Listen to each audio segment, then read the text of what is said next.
Welcome to Calvert Library and the Hamilton as History tonight. So this is part one of a two-part series, Hamilton as History. These programs fall under the grant Revisiting the Founding Era and are made possible through the Gilder Lehrman Institute of American History with support from the National Endowment for the Humanities.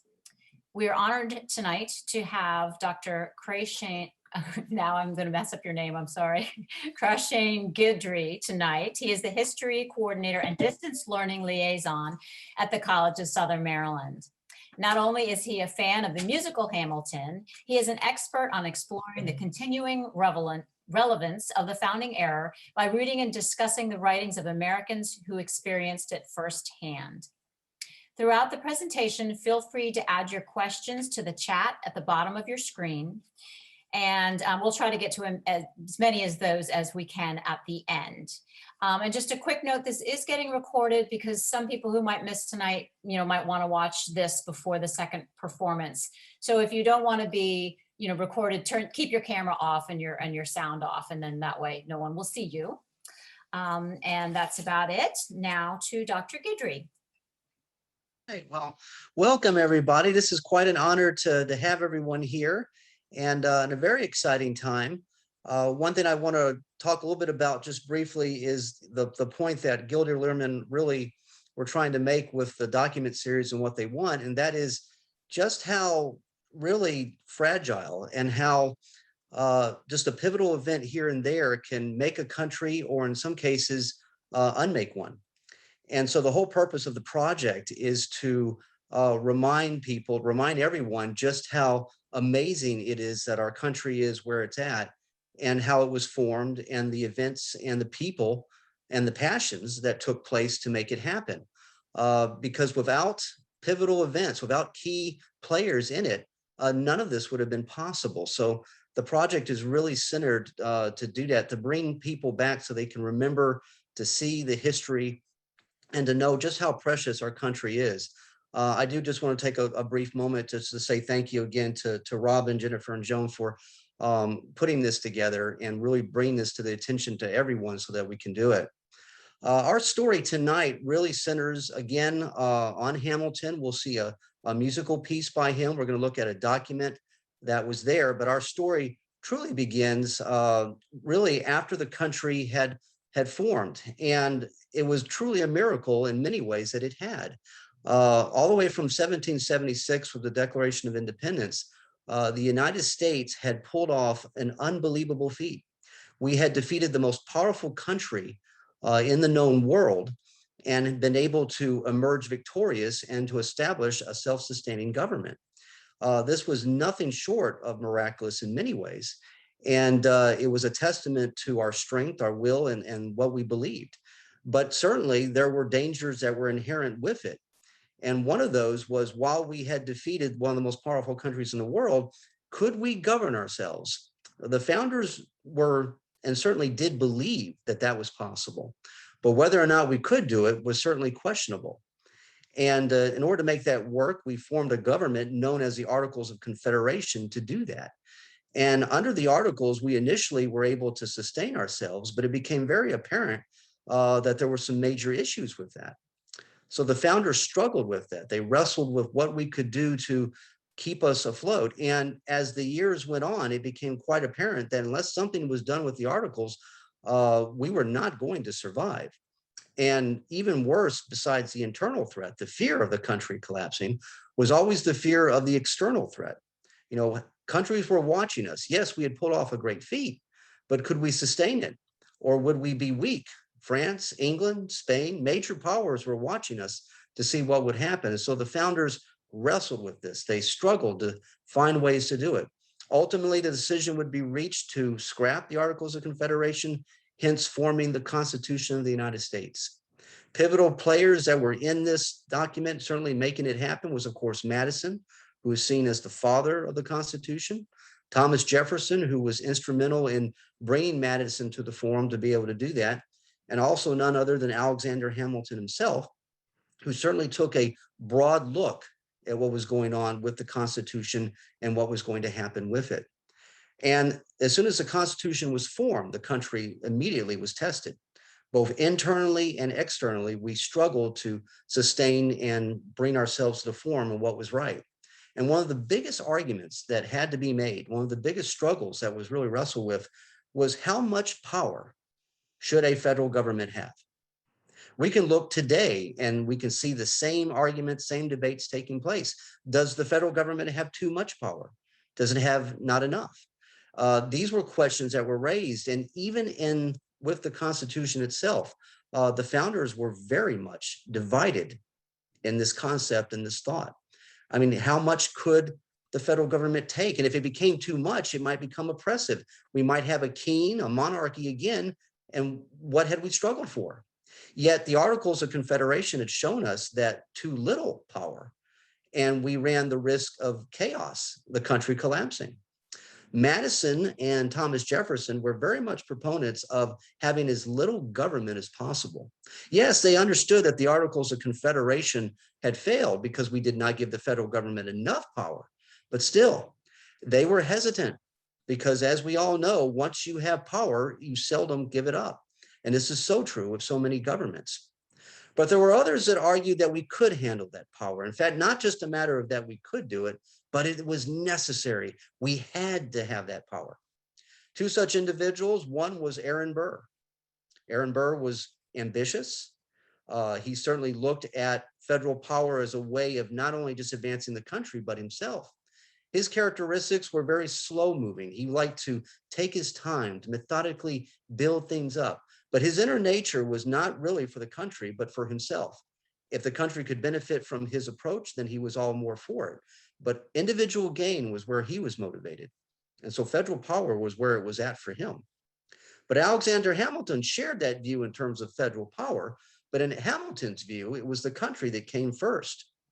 Alexander the Hamilton was completely opposite of Aaron Burr. Whereas Aaron Burr was methodical, Alexander Hamilton was spontaneous. He was energetic. He would move quickly. He was impatient. More often or not, he would get in arguments with Congress and officials and look at him and go, why don't you see, this is so simple. We could do this. Why aren't you moving? Why are you hesitant? People such as Thomas Jefferson and Madison frustrated Alexander Hamilton because they moved so slow. They didn't see what he saw as the most obvious thing. And tonight's song, its power, rests where the room where it happens. And this whole event really took place with one of the key arguments that Alexander Hamilton was trying to make before Congress. He approached all the members there, and his purpose, his goal, what he felt was absolutely essential for the United States was that we take on, the federal government, take on all state debt. This, of course, is something that we do today, but back then this was very revolutionary stuff. Every state had a certain amount of debt and some didn't. Some states handled their debt and had really, balanced their budget, so to speak. Others were in enormous debt. And so some states that were like, well, look, we've balanced our budget. We're doing right. Why should we inherit the debts from other states who aren't responsible, who keep spending like crazy? Why should we do that? The states that had spent all of their money and still had massive debt were looking at the other states saying, well, you've got to pay your share. You've got to do this. So the debates waged back and forth. Alexander Hamilton believed, though, that the federal government had to inherit all state debt. And the reason for that is not so much internally, but externally. He wanted to make sure that the United States was seen by France, by England, by Spain, by Italy, any of the major powers that were there as strong and financially stable. A country that has some debt, but is able to pay off their debt and maintain strong finances sets a huge example to other countries. It shows that they know how to manage themselves as well as others. So it was absolutely essential that the United States do this, that it take in this debt. But Congress wasn't about to do that. They looked at that as a very scary thing because, yes, the federal government might inherit and absorb the debt, but they would also control the debt and they would control the spending. And therein was a danger and a power that they did not want to give so easily. Madison argued vehemently against Alexander Hamilton and said, no, we cannot do that. Once you do that, the federal government will not be able to let that go. They'll want to control the money. They'll want to control the spending. We can't open that door. And Alexander Hamilton slammed his fist on the desk and said, we have to do this. If we don't have this control of the debt, it'll go out of control. States will run them up. We'll be right back in the Articles of Confederation. Our country is fragile. We have to be strong. Now is the time to do this. But Madison would not hear it. For him, they had to stay, again, independent as much as possible. Even Jefferson nodded his head towards Madison, because the idea of being too controlled, of being too centralized and being too city-oriented was just too dangerous. Jefferson and Madison saw the United States as much more rural than Alexander Hamilton did. Again, Hamilton was extremely frustrated. He continued his arguments, but to no avail. Most of Congress voted against the idea of absorbing that debt. Hence, Hamilton was stuck. And yet, he was not the type to give up. He didn't believe in giving up. It just wasn't in his blood. He would not do something like that. Nonetheless, though, he was dejected. As Congress recessed to step outside, Alexander Hamilton opened the doors that were there and stood outside watching his fellow politicians, looking at them, wondering, how can I convince them? How can I get them to see what they need to see? Suddenly, Aaron Burr walked up to him. And Aaron Burr kind of snickered and grinned and said, you're a passionate man, Alexander Hamilton. It's true, but you're moving way too fast. You always have. You have to slow down. You have to do things methodically. Yes, you and I are ambitious and we crave power, and we're men who deserve such power, but you can't be too zealous with it. You can't be too eager. I fear you're going to lose this massive debate that's there because you didn't take time to meticulously look at your opponents, to see what their needs were, to strategize. Always the passionate man, Alexander Hamilton. It will be your downfall one day, my friend. So Aaron Burr walked past him, chuckling to himself. And there, Alexander Hamilton, if he wasn't depressed before, he was definitely depressed now. He wasn't sure what he could do. Was Burr right? Was he just moving too fast? Why did he see this and others did not? It just didn't make any sense.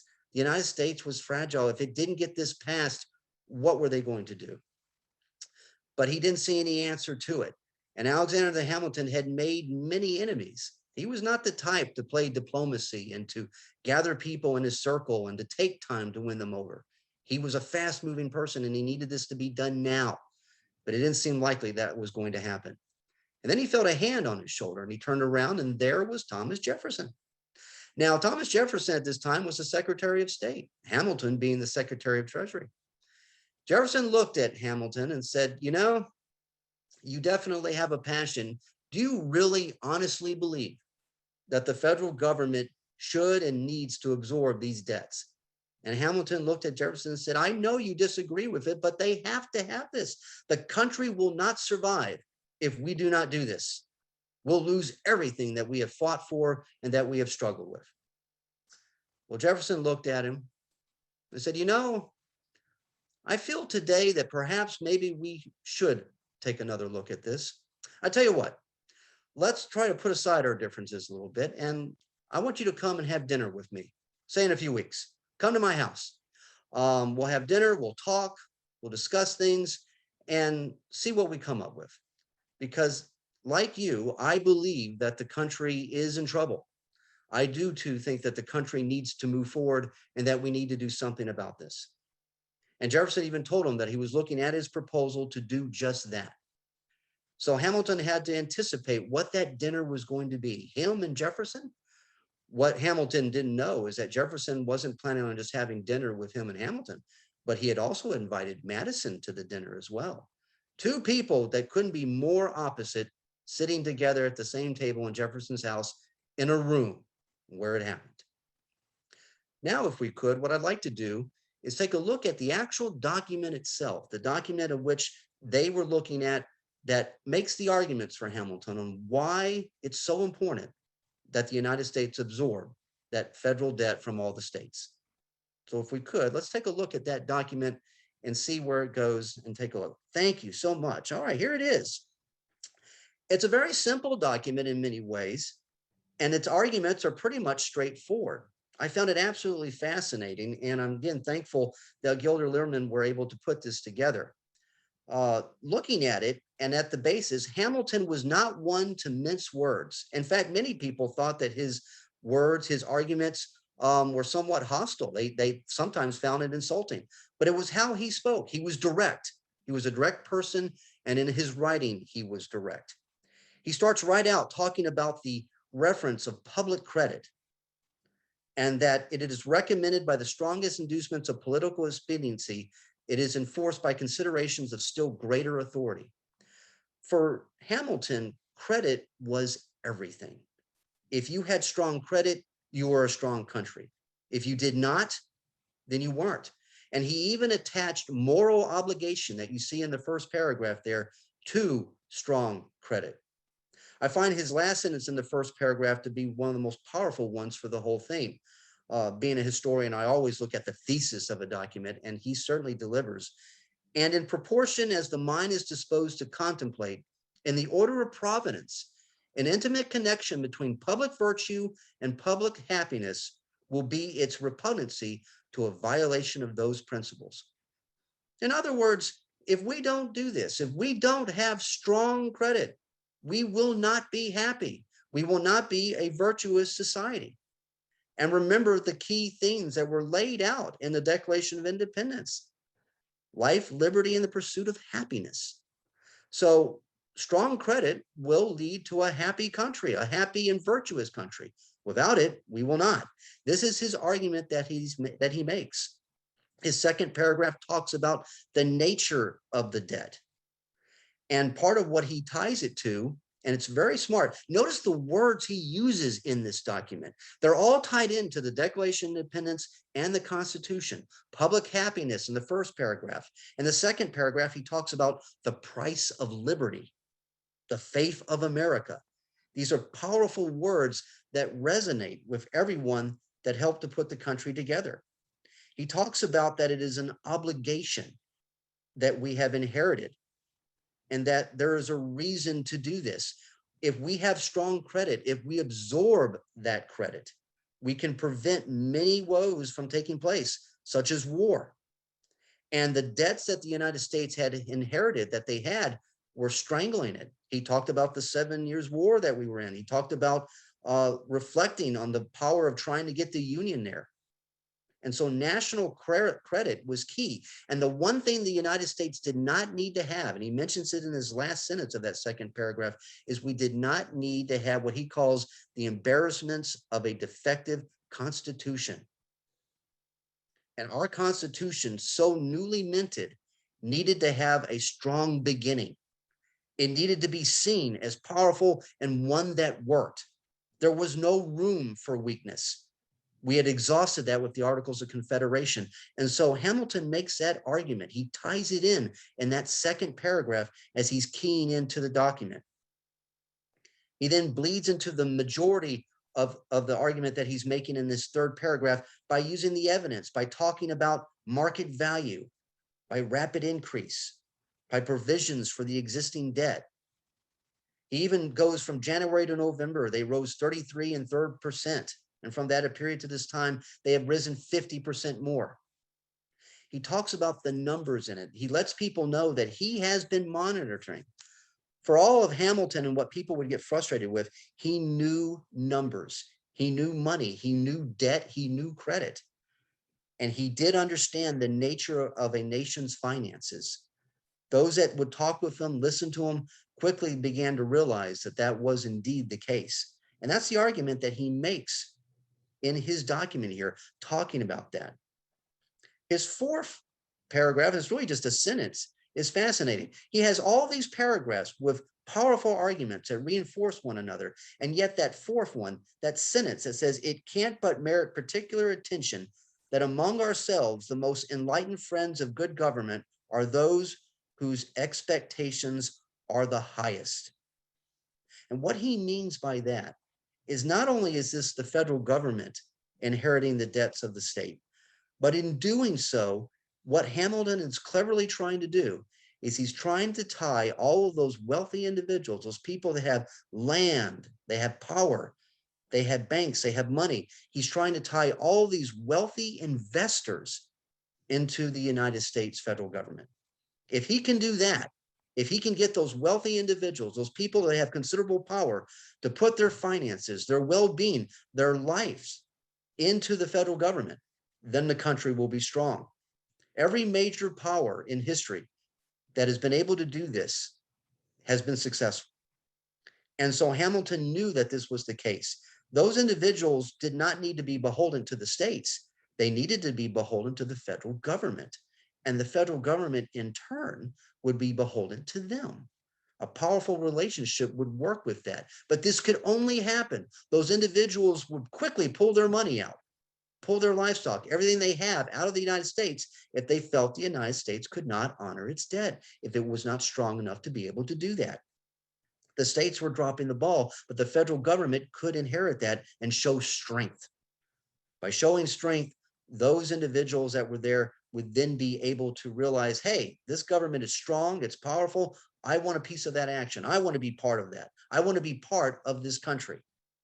And the United States would only benefit from that. It's fascinating that in this document, with so many arguments, so powerful writing that he does, that one sentence, that fourth paragraph that's only a sentence, is perhaps his most powerful one. And finally, he wraps it up by saying to justify and preserve their confidence, to promote the increasing respectability of the American name, to answer the calls of justice, to restore landed property to its due value, to furnish new resources, to cement more closely the union of the states, we have to establish a public order on the basis of the upright and liberal policy. And that these are all secure things. These are all meat and potatoes for what the country is about.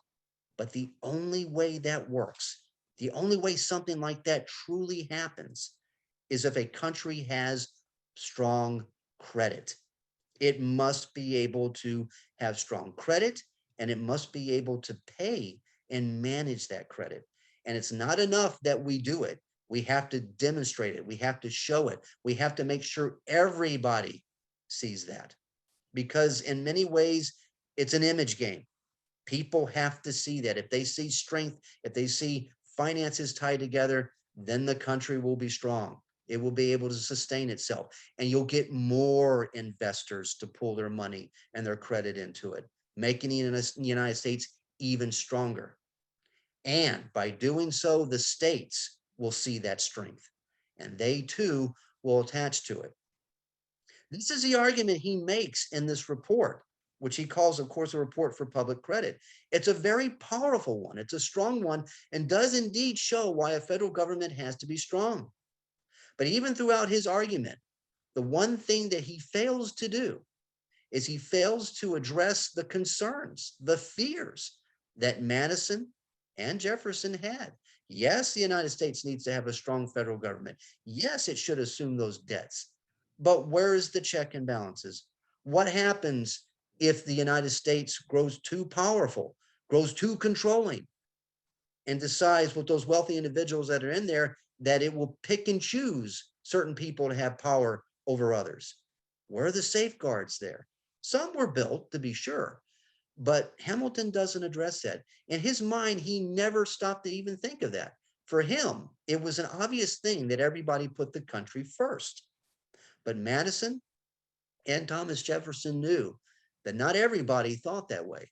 And it's fascinating that this was the case, because clearly one of Alexander Hamilton's greatest opponents, Aaron Burr, was exactly the reason why Jefferson and Madison did not jump on board full-fledged on this document and what Hamilton was proposing. There was great fear with that.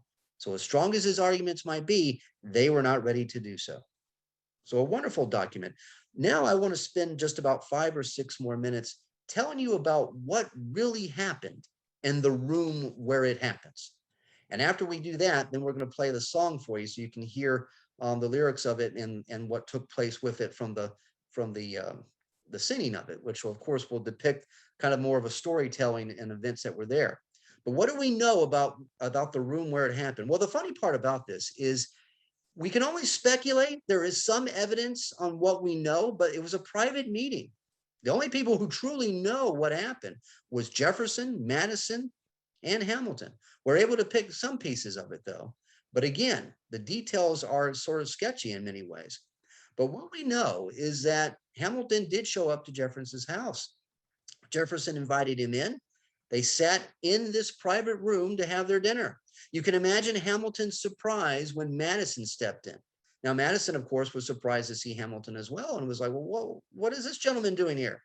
And Jefferson said, I thought it would be great if all three of us sat down and just had a wonderful dinner. In fact, I don't want to even talk about politics. So for the next hour, let's just talk about whatever. Today, I feel like a poet. Let's talk about poetry. Jefferson was one of those individuals that every morning he decided to be somebody else. Fascinating individual. I wish I could do that, but that just doesn't work that way. But Jefferson was one of those. Every morning one morning he might be a musician, one morning he might be an artist. Thank goodness on the day that he wrote the Declaration of Independence, he wanted to be a writer. Can you imagine if he had decided to not be a writer, we would never have our Declaration of Independence. Well, at that point, he sat all three down and they talked about all sorts of variety of topics, but no politics for that hour. And Jefferson kind of laid the groundwork in terms of letting Hamilton and Madison see each other on a more human level. And it worked. It's not to say that Hamilton agreed with Madison fundamentally, but what Madison and Hamilton began to realize about one another is that for all their differences, the one thing that they definitely agreed on was their passion for the country, their passion for the United States, that they wanted this country to work. They wanted this country to be successful. It needed to be successful. Maybe how they were going about doing it differed. But in the end of the day, they both had the same goal. The success, the accomplishments, and the survivability of the United States was absolutely key. Madison saw this in Hamilton. For all of his spontaneous actions and for everything he said, Hamilton definitely was a passionate individual and was putting the country first. And Hamilton had to grudgingly look at Madison and realized, yes, he doesn't see it how it should be seen, but at the same time, there's no denying that he loves this country. He truly loves it. And so they saw that. And after a while, they certainly started to get along a lot better. And then after about an hour, Jefferson looked at both of them and said, okay, I tell you what, I don't want to spend much time on this, but we need to come to an accommodation. And there's a couple issues I think that we might be able to work out. Madison wants to have the capital of the United States near the Potomac. And Hamilton looked at Jefferson and said, are you crazy?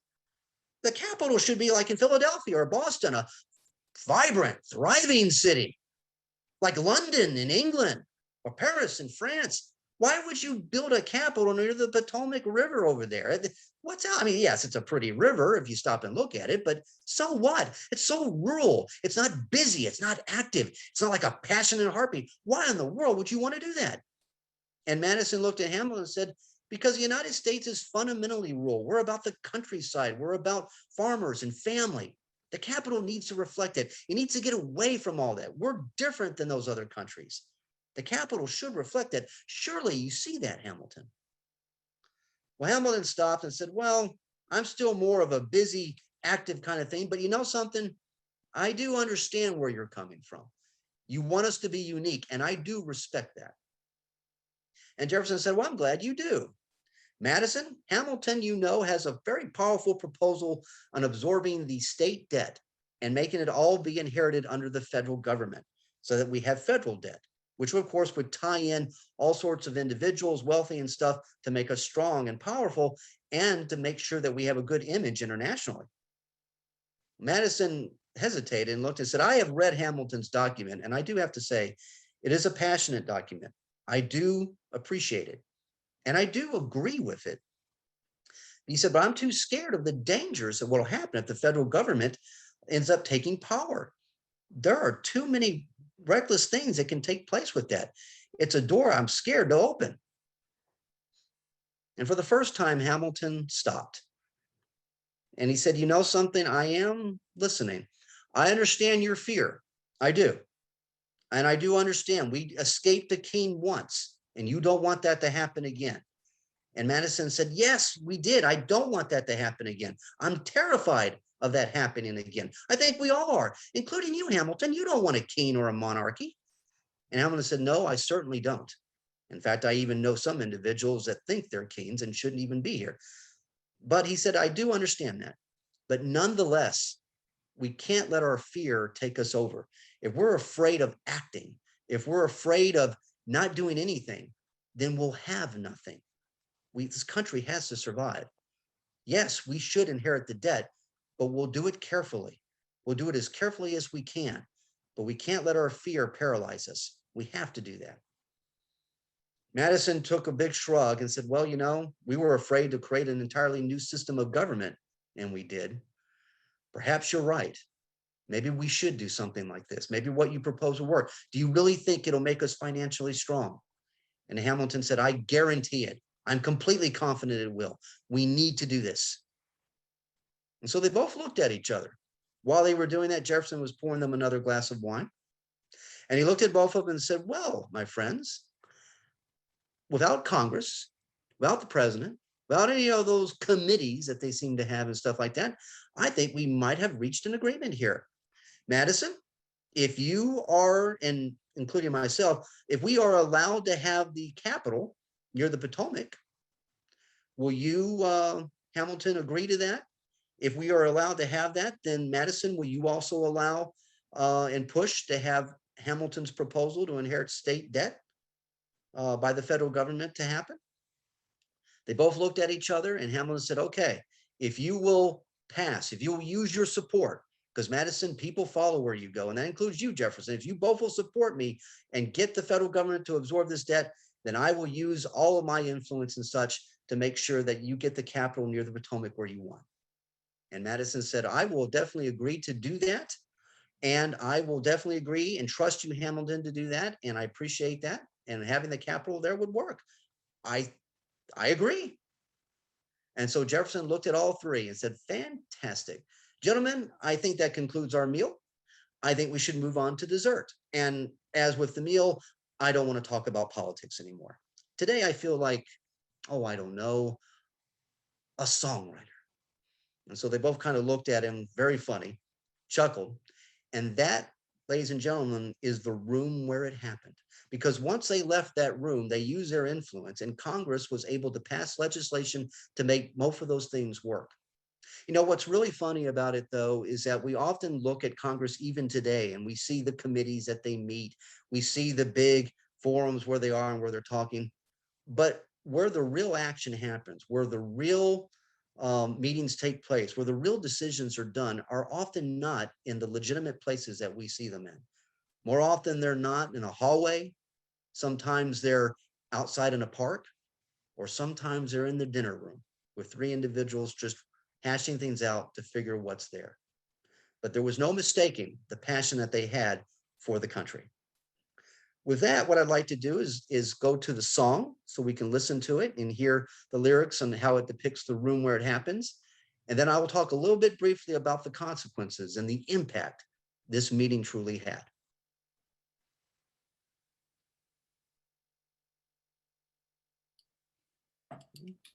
Bear with me. I'm just trying to get the right slide up, which isn't cooperating. Share screen.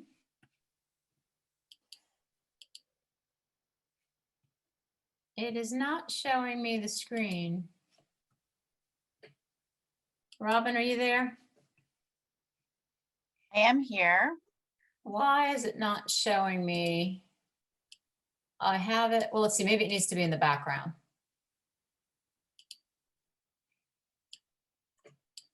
Let's try this again. Huh.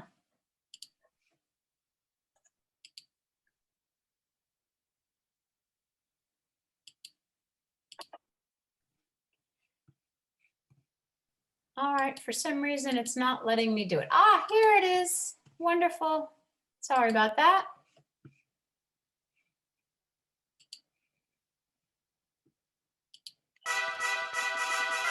Ah, Mr. Secretary. Mr. Burr, sir. And did you hear the news about good old General Mercer? No. You know Claremont Street? Yeah. They renamed it after him. The Mercer legacy is secure. Sure. And all he had to do was die. Yeah, that's a lot less work. We ought to give it a try. Now how you gonna get your debt plan through? I guess I'm gonna finally have to listen to you. Really? Talk less, smile more. Do whatever it takes to get my plan on the Congress floor. Now Madison and Jefferson are merciless. Well, hate the sin, love the sinner. Hamilton. I'm sorry, Burr, I gotta go. But Decisions are happening over dinner. two Virginians and an immigrant walk into a room diametrically opposed foes. They emerge with a compromise, having opened doors that were previously closed. Bros. The immigrant emerges with unprecedented financial power, a system he can shape however he wants. The Virginians emerge with the nation's capital. And here's the pièce de résistance. No one else was in the room where it happened, the room where it happened, the room where it happened. No one else was in the room where it happened, the room where it happened, the room where it happened. No one really knows how the game is played, the art of the trade, how the sausage gets made. We just assume that it happens, but no one else is in the room where it happens. Thomas claims Alexander was on Washington's doorstep one day in distress and disarray. Thomas claims Alexander said, I've nowhere else to turn. and basically begged me to join the fray. Thomas claims I approached Madison and said, I know you hate him, but let's hear what he has to say. Thomas claims Well, I arranged the meeting. I arranged the menu, the venue, the seating. But no one else was in the room where it happened, the room where it happened, the room where it happened. No one else was in the room where it happened, the room where it happened, the room where it happened. No one really knows how the parties get to yes. The pieces that are sacrificed in every game of chess. We just assume that it happens, but no one else is in the room where it happens. Meanwhile, Madison is grappling with the fact that not every issue can be settled by committee. Meanwhile, Congress is fighting over where to put the capital. It isn't pretty. Then Jefferson approaches with the dinner and invite, and Madison responds with Virginian insight. Maybe we can solve one problem with another and win a victory for the Southerners. In other words, Ho, ho. a quid pro quo. I suppose. Wouldn't you like to work a little closer to home? Actually, I would. Well, I propose the Potomac. And you'll provide him his votes. Well, we'll see how it goes. Let's go. No. What else was in the room where it happened? The room where it happened. The room where it happened. No one else was in the room where it happened. The room where it happened. The room where it happened. My God, In God we trust, but we never really know what got discussed. Click, boom, and it happened. and no one else is in the room where it happened. Alexander Hamilton. What did they say to you to get you to sail New York City down the river? Alexander Hamilton. Did Washington know about the dinner? Was there presidential pressure to deliver? Alexander Hamilton. Or did you know even then it doesn't matter where you put the U.S. Capitol? Cause we'll have the banks, we're in the same spot. You got more than you gave. And I wanted what I got. When you got skin in the game, you stay in the game. But you don't get a win unless you play in the game. Oh, you get love for it, you get hate for it, you get nothing if you wait for it, wait for it, wait. God help and forgive me. I wanna build something that's gonna outlive me. What do you want, Bert? What do you want, Bert? If you stand for nothing, Bert, what do you fall for? I wanna be in the room where it happens, the room where it happens. I wanna be in the room where it happens, the room where it happens. I wanna be in the room where it happens. I wanna be in the room where it happens, the room where it happens. I wanna be in the room where it happens, the room where it happens. I wanna be in it. I've got to be in the room, that big old room. The art of the compromise. Hold your nose and close your eyes. They wanna lead us to save the day. We don't get a say in what they trade away. We dream of a brand new start.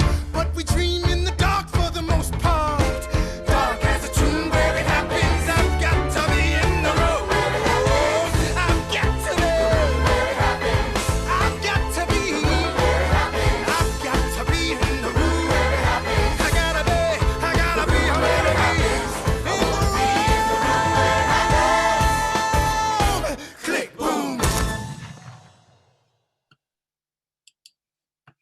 right. You know, one of the things that I really love about the musical and especially that piece is just, you know, the obsession with the room where it happens. And on many ways and many levels, it's almost like a perspective from Aaron Burr. So what I want to do is just give you kind of the impact for a few minutes about what this meeting took place with. Give me 1 second, sorry. And when I do. All right, we're back. No problem. And see the impact of it and then answer any questions you have. And there's really 3 impacts that you can draw from. Number 1 is that Madison and Thomas Jefferson gained a new level of respect for Hamilton. And that is that they saw the perspective of what he was coming from.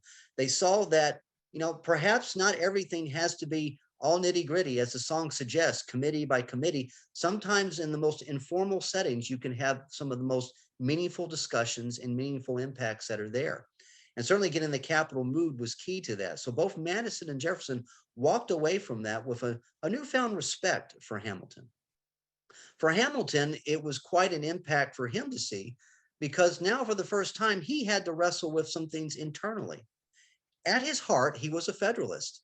At his heart, he believed the federal government should have the most power, that a central power with a few individuals was needed to run things. And yet here was Madison and Thomas Jefferson, who disagreed with him fundamentally.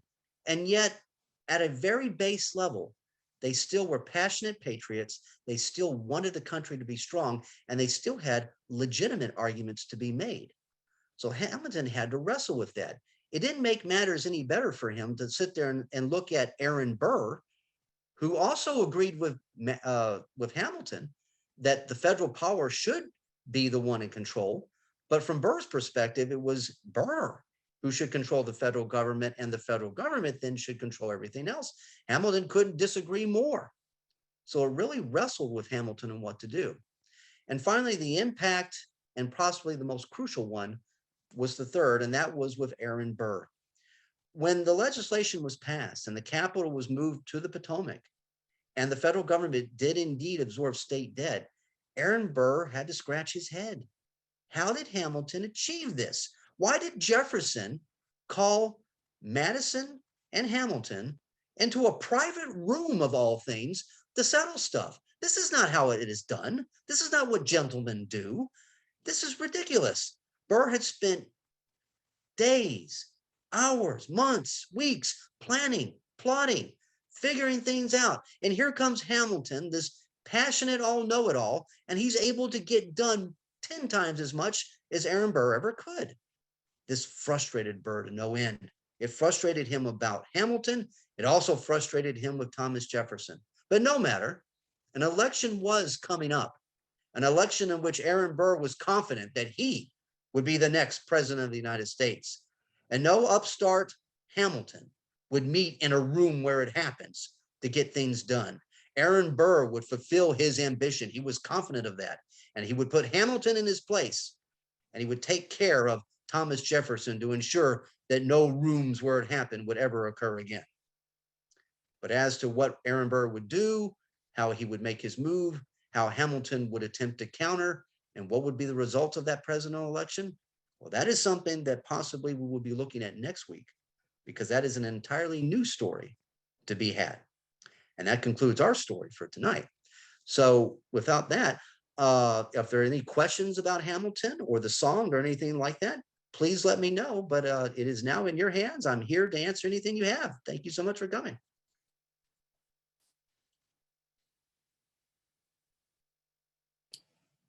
We do have a question. Now we record everything in the room where it happens. Would that have made things different back then?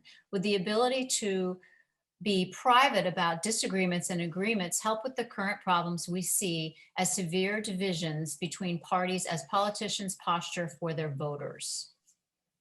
So that's a great question. That's relating, of course, to today.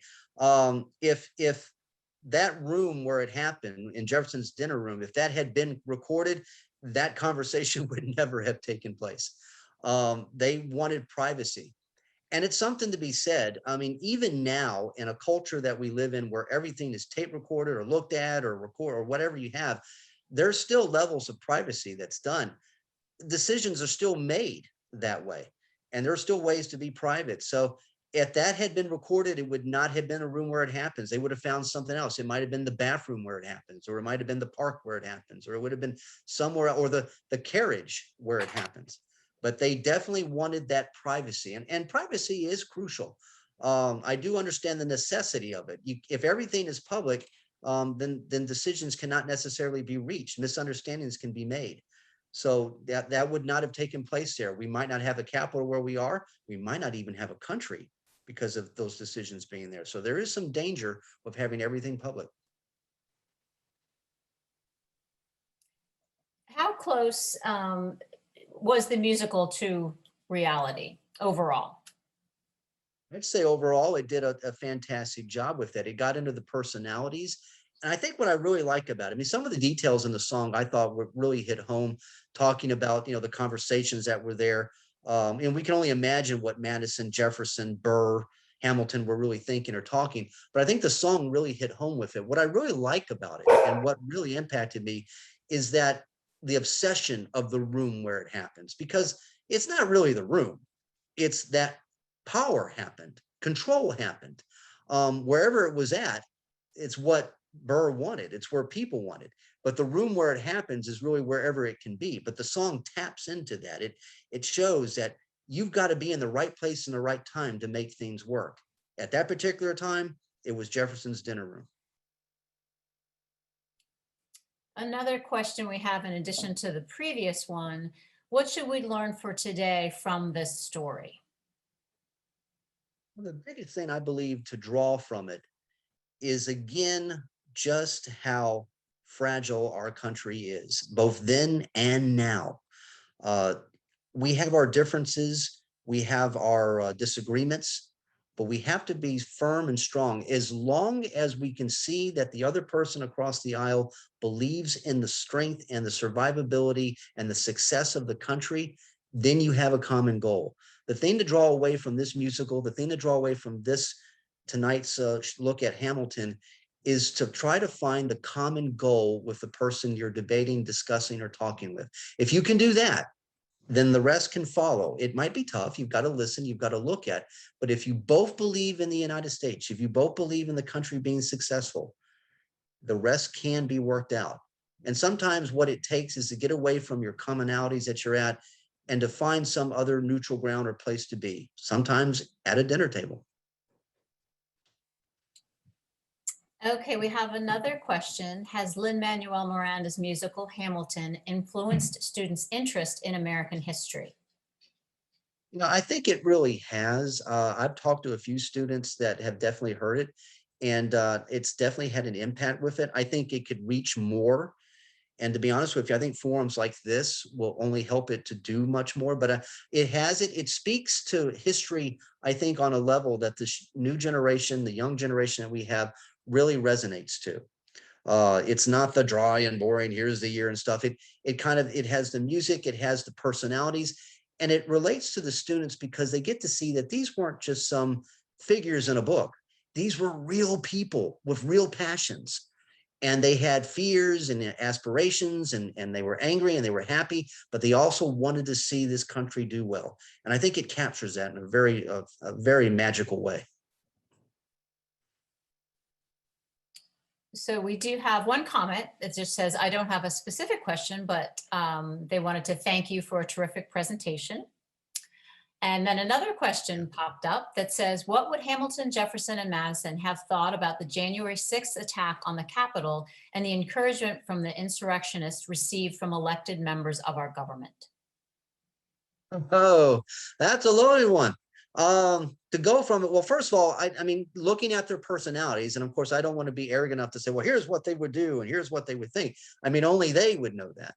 But based off what I've read, getting to know these individuals as the patriots that they were, I think Hamilton would have first of all looked at it and said, well, see, this is exactly why the federal government needs to be stronger than ever. We need to address what's going on there. We need to stop what's happening there. People need to have the respect. We can't have people just marching and going through and stuff. We've lost that. We're now seen as weak. Think about what Hamilton would be afraid of internationally. Other countries looking and seeing what was there. He'd be like, we can't let people see this. Turn the cameras off. This is ridiculous. So he would be kind of terrified of that. On the flip side of it, Madison would be like looking at going, we've lost control. We've become too big. We've become too strong. The federal government has too much power. You can see now people acting out. There's chaos on board. This is exactly what we were trying to fight. The federal government needs to have less power now. This is only going to get worse. And Thomas Jefferson, well, he would say, yep, this is exactly what I expected, only it's about 180 years too late. It should have happened every 7 years. So Jefferson would be like, yep, this is exactly what it is. Chaos reigns, and it's good for the country. After it happens, we'll settle down and we'll finally figure out what we need to do. In fact, maybe we want to have a dinner.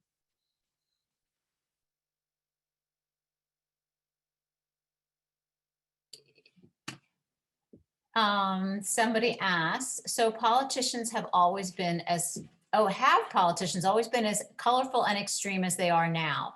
I like to think we used to be more polite and civil to one another, and that we could go back there. If only that were so true. But if you look at the old documents that are there, it's absolutely fascinating. Congress is, in terms of their actions these days, are nothing to what they were back then. I mean, there were literally fistfights in Congress back in the Founders' Day. People were jumping over desks, and it wasn't that they hated the other person or that they wanted to pummel the other person to death. It's just that they believed so passionately in what they were there. At the same time, while they might use very vulgar language, while they might be insulting, they also would make sure to hear every argument.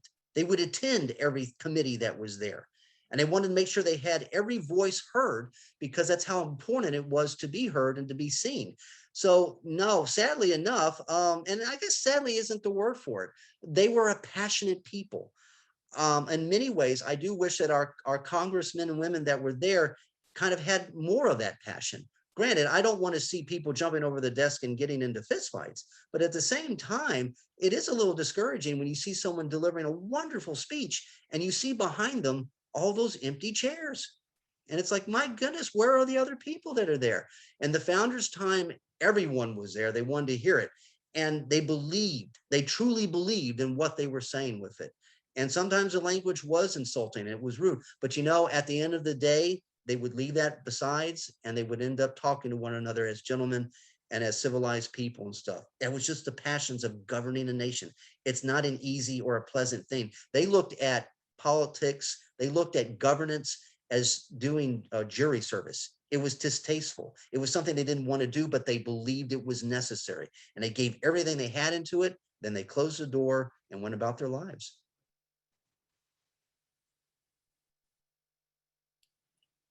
I'm curious, was there still a lot of sort of backdoor dealings? I mean, this whole room where it happens is sort of a backdoor dealing. Did that happen often?